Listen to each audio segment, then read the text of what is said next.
ईद के दिन तुर्की ने अल्लाह से कर दी ऐसी मांग जिसको सुनकर हर कोई रह गया हैरान। बम बारूद से बात न बन सकी तो अब अल्लाह का सहारा लिया। दोस्तों, तुर्की के राष्ट्रपति रजब तैयब एर्दोगान ने ईद पर अजीब मुराद मांग ली है। उन्होंने अल्लाह से इजराइल को बर्बाद करने की दुआ मांगी है। गाजा पर इजराइल के हमलों के शुरुआत होने के बाद तुर्की के राष्ट्रपति लगातार इजराइल के नाम पर जहर उगलते नजर आ रहे हैं, लेकिन ईद के पावन मौके पर वो कुछ ऐसी दुआ मांग रहे हैं जिसका शायद किसी को यकीन नहीं होगा। उन्होंने इजराइल की कड़ी आलोचना करते हुए कहा कि हम देख रहे हैं कि फिलिस्तीन में क्या हो रहा है।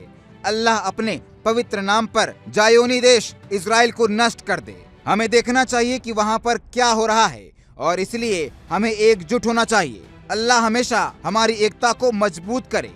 एर्दोगान ने ये टिप्पणियां मुस्लिम पवित्र महीने रमजान के अंतिम में ईद उल फितर के अवसर पर मस्जिद का दौरा करने के बाद दिया।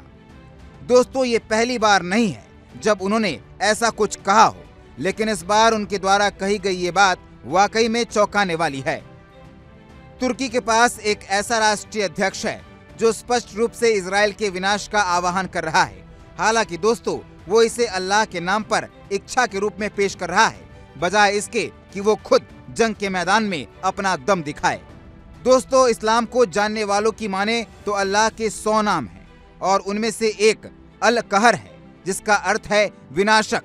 दोस्तों, एर्दोगान निश्चित तौर पर अल्लाह शब्द का उपयोग करने के बजाय उन्होंने अल कहर की बात कही है, जिसका मतलब साफ है कि वो इजराइल के विनाश की कामना कर रहे हैं। एर्दोगान के खिलाफ तुर्की में भारी प्रदर्शन किया जा रहा है, लेकिन उनसे सवाल भी पूछे जा रहे हैं कि आखिर गाजा के लिए उन्होंने सिवाय बयानबाजी के क्या किया है।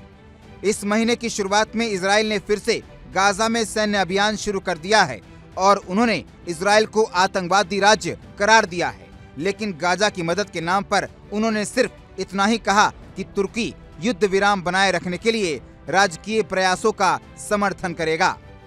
हमास के खिलाफ युद्ध लड़ने के लिए एर्दोगान इससे पहले इजराइल की तुलना नाजियों से भी कर चुका है।